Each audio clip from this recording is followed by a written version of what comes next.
video is not going to be about politics because there's some key business takeaways that you will learn today. But also, I really want to talk about the politics. So do hang around if you fancy a bit of that as well. Hey, if you're new here, my name is Mike Jones. Make sure you subscribe so you can come back for more.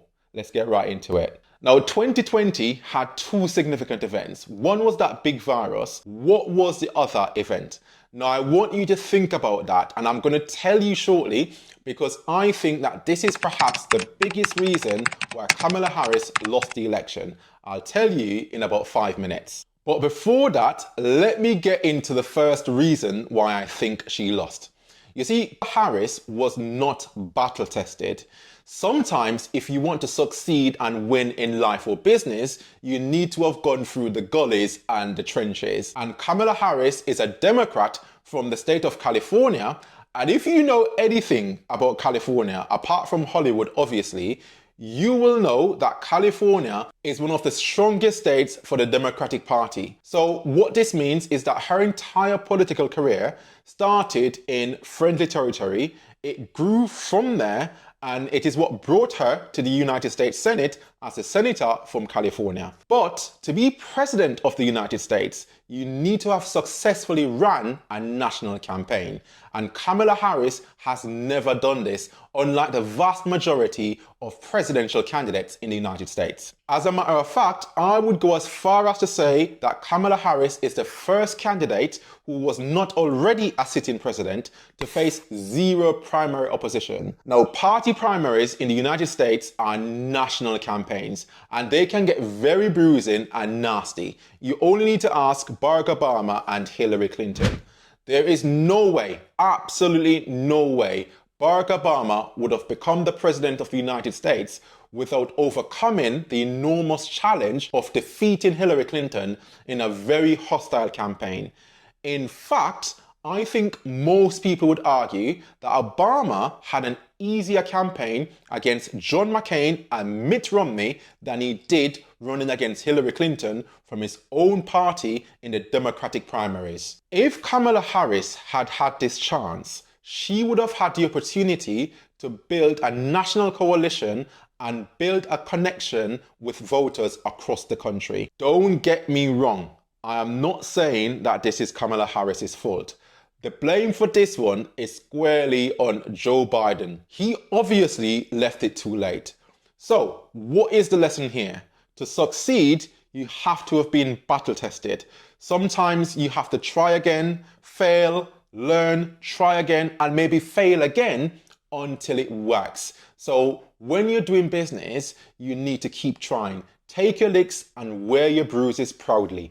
Now, in my opinion, Kamala Harris also picked the wrong running mate. Now, I was shocked when I heard that she picked Tim Walz. You see, in business, you should pick people who are better than you at some things. Let them do the things that you can't do. Send them to the places that you can't go. And in my opinion, there was a much better pick for Kamala Harris's VP, and his name is Josh Shapiro. He is the governor of a state that Harris had to win if she wanted to be president of the United States, and that state is Pennsylvania. In the US, you have red states, blue states, and swing states. If you're a Democrat, you know you will win the blue states. If you're a Republican, you know you will win the red states. If you want to be president, you need to also win the swing states. And Pennsylvania, where Shapiro is from, is a swing state. And in modern American politics, there are very few candidates who become president without winning Pennsylvania. And that's because of the amount of electoral college votes that it carries. Now, I'm not going to explain how the electoral college works in this video. That will need an entire video for itself. Just know that Pennsylvania is a swing state and it carries a lot of them. And not just Pennsylvania, the two states next to Pennsylvania, Michigan, Wisconsin, are also swing states as well. And the Democratic Party knows full well that there aren't many pathways to get into 270 electoral college votes without winning those 3 states. Now, Josh Shapiro, as governor of Pennsylvania, he has strong appeal in not just Pennsylvania, but across the entire Rust Belt region. And his connections and influence could have helped Harris to secure votes in these battleground states where the competition was going to be fierce. It would have sent a clear signal that she understood the priorities of the voters in that region, and Shapiro's presence could have offered her a bridge to the working class, moderate voter who often decides elections in the Midwest. I think that this was a massive missed opportunity to choose somebody who could have expanded her appeal in the areas that she needed it most. But instead of doing this, Harris picked Tim Walz, who is a governor from the state of Minnesota, a blue state that she was likely to win anyways. Now, I don't know if this is true, but I heard that the reason why Shapiro wasn't picked as Harris's running mate was because she felt like he would outshine her on the ticket. Now, Shapiro is ambitious, charismatic, and he's very popular, and he even likens himself to Barack Obama. If that is the reason for not picking Shapiro, then that was a bad decision. Always pick people who can help you to win. Don't be afraid of bringing on people who can do some things better than you. Now let's get back to 2020. Can you remember the other significant event that happened in 2020? They say a week is a long time in politics and 4 years is even worse, because many people have completely forgotten about this event. So I've already said what the other event in 2020 was, and Donald Trump was the incumbent for this event, and many people felt like his handling of this event was very poor, and as a result, many people came out and voted for Joe Biden instead. But this other event also brought out millions of new voters who wouldn't have otherwise even registered to vote under normal circumstances. I am talking, if you can't work it out yet, about the Black Lives Matter movement. This movement brought out millions, absolutely millions of black voters and other allies because of the racial and social injustice that they were feeling at the time. And this proved pivotal in states like Georgia, where activists like Stacey Abrams led campaigns that brought out millions of voters. Now, winning Georgia as a Democrat is unheard of. Not even Obama, in his landslide victory in 2008, was able to win Georgia. Biden managed to nick it by nearly 20,000 votes in 2020. And it wasn't just Georgia, the movement was across the entire country, and it proved crucial in many states like Michigan, Pennsylvania, Wisconsin, Arizona, all of which had large black populations in urban areas. The movement was able to tap into a raw sense of injustice, drawing out young black voters who might not have been otherwise politically engaged. This for them wasn't just about ticking a box on a ballot.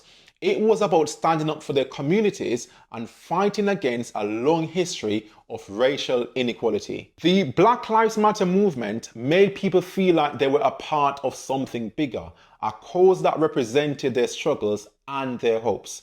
This loyalty translated into a record voter turnout, and it was crucial in those states where the large black urban population could make or break a vote. And what I can tell you, looking at the results from this election, it was evident that turnout was down in these areas. The BLM movement, in my opinion, is the reason why Joe Biden was able to get over 81 million votes, a record number of votes. No candidate, no presidential candidate has ever been able to secure that amount of votes. And that's why probably the Republicans felt like the election was stolen. But what Democrats failed to appreciate was the power that the movement had in bringing out the hidden electorate. And I think Joe Biden felt like that 81 million people who voted for him was because they loved him so much. Newsflash, they didn't. They voted Biden because the other guy represented something that they did not like at the time. And Democrats had the opportunity to turn this demographic into loyal supporters, but completely missed that chance. So, what is the business lesson here? Customer retention. You need to value your customers, nurture them, listen to their voices, make them feel important, and they will remain loyal to you. And also, make them a very good offer so that they will want to come back and buy again. Which brings me nicely to my next reason, packaging.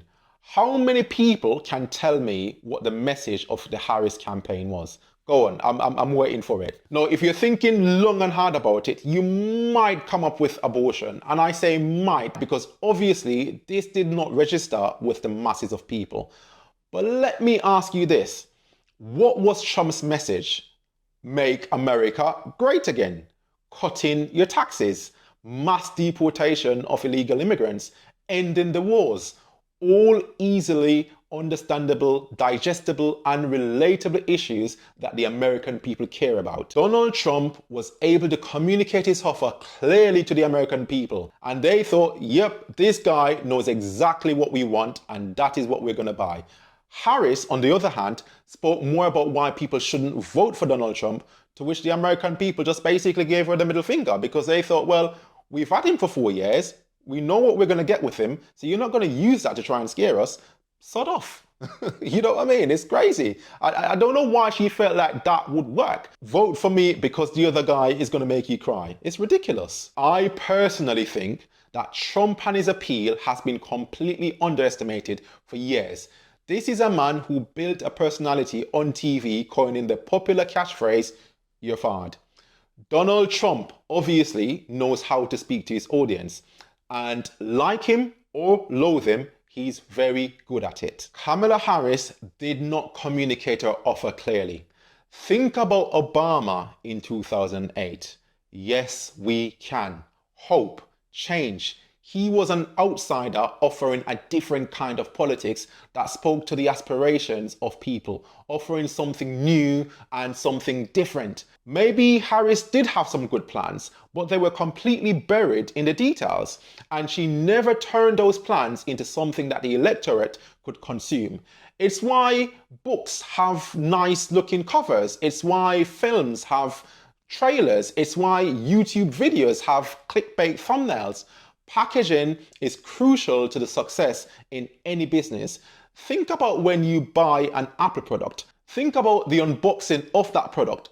It's all a part of the experience. And if you've never owned an Apple product in your life, type in Apple unboxing on YouTube once you finish watching this video and you will see what I'm talking about. As a matter of fact, I'm going to show a bit of it here. Now, I am sure experts will be poring over the Harris campaign to try and analyze what they did wrong. And if they ask you, you just need to share this video with them. Make sure you give the video a thumbs up and make sure you subscribe if you haven't already. I'll see you next time.